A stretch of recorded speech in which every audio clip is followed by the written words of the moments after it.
For most Americans, the story begins in 1979 with the Iranian Revolution and the hostage crisis. A group of revolutionary university students took over the American embassy in Tehran and held 52 diplomats hostage for 444 days. To help burn this into the American narrative, the news show Nightline was created with a nightly tally of the number of days since the crisis started. But to really understand, we have to go back to 1953, which is where the story begins for most Iranians. This was the year that the U.S. overthrew Iran's democracy and installed the Shah, a pro-U.S. dictator. In 1951, Dr. Mohammad Mossadegh was the first elected official who was appointed as Prime Minister of Iran by popular demand. He saw that the wealth needed to build Iran was leaving the country because over the past 50 years, its vast oil reserves were under British control at the hands of the Anglo-Iranian Oil Company, later to become BP, or British Petroleum. So Mossadegh became hugely popular for nationalizing the oil industry and taking back the oil. Hugely popular at home, but quite unpopular with the British government. Britain took Iran to the World Court over the matter and lost. They tried to hit Iran's economy by blockading the Gulf and halting trade. They tried to convince the U.S. to assist with regime change, but then President Truman was not interested. However, when U.S. President Eisenhower took office in 1953, Britain was able to persuade him under the Cold War pretext that Mossadegh relied on Iran's Communist Party for power. The newly formed CIA was sent to engineer a coup, codenamed Operation Ajax. Iran's monarch, the Shah, returned to power. He had previously been weakened by the new parliament, a short democratic experiment designed to limit his powers. After 1953, he returned fully backed by UK and US power, and the oil was soon flowing under control of Britain, America, the Netherlands, and France. The Shah became increasingly arrogant, opulent, and autocratic over his 25-year rule.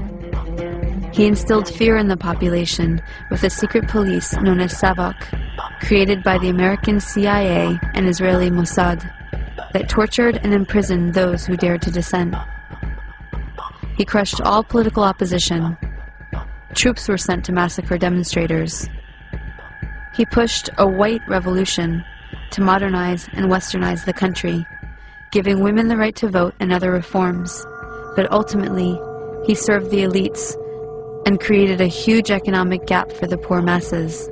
Powerful religious leaders saw that he was forcibly trying to rid Iran of Islam in a country that was 90% Muslim.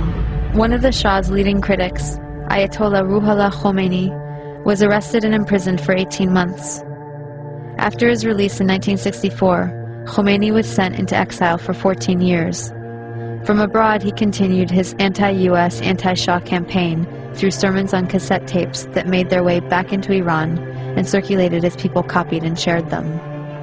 By the end of the 1970s, things had gotten so bad that major protests and the violence that followed were becoming a regular occurrence.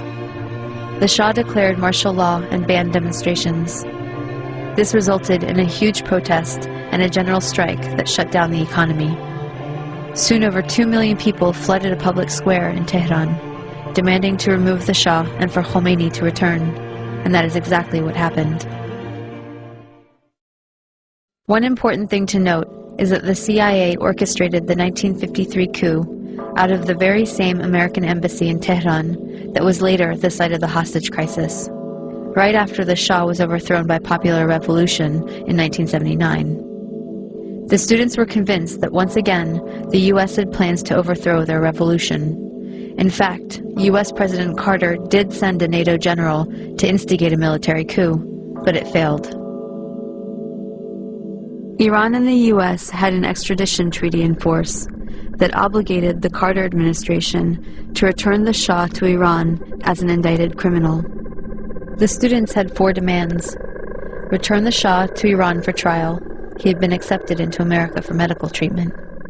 Return the Shah's wealth to the Iranian people. A promise from the U.S. not to interfere in Iran's affairs in the future. And an apology and admission of guilt by the U.S. for its past actions in Iran.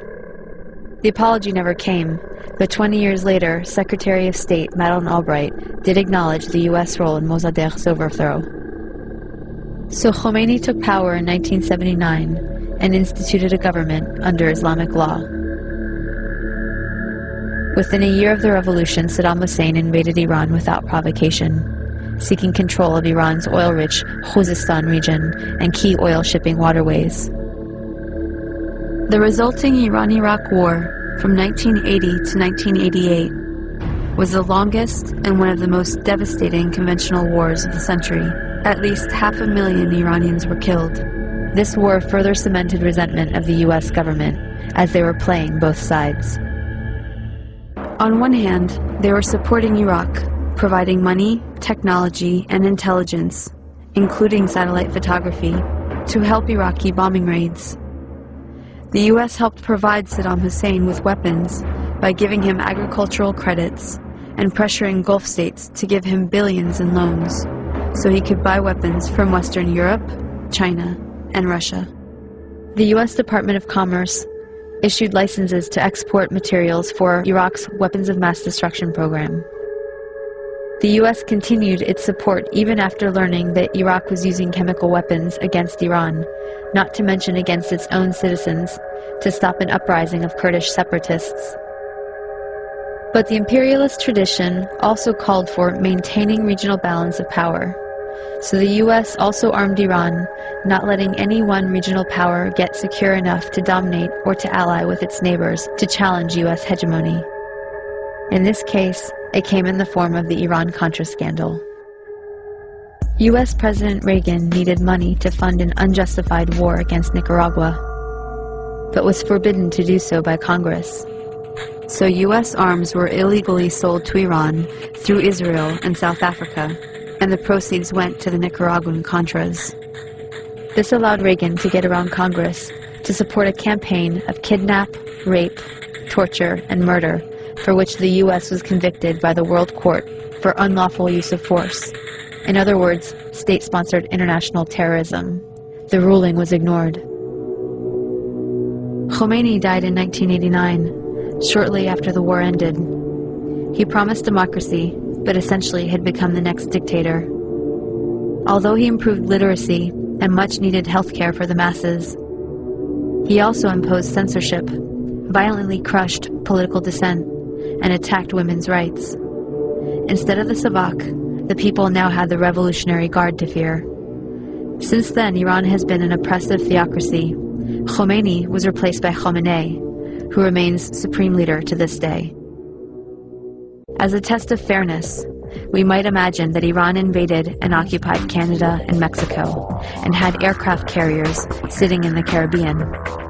Imagine then if Iran had the power to label the U.S. the axis of evil and cut us off from the rest of the world, and then threatened to attack us if we didn't stop generating nuclear power. What if Iran had overthrown the U.S. government 50 years ago and installed a dictator friendly to Iranian interests, who kept it in power for 25 years?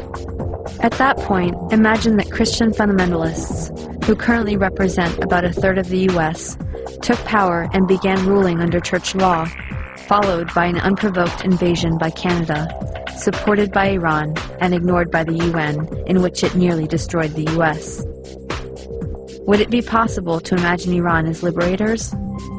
Would Iran be justified in attacking if the U.S. government helped Christian fundamentalists in Canada to take up resistance? Would it be justified to hate and fear all Christians because of the ones that took and abused power in this context? This is not about good guys and bad guys. Both the American and Iranian governments are working against the interests of the people. But the deadly game of chicken was begun by the U.S., and the U.S. has the power to end it. We should look at our current policies and actions against Iran, look at some better options, and figure out a way to change the minds of the people running our government and prevent another criminal enterprise that will cost many more lives. It has been done in the past, and if people take action, it can be done again.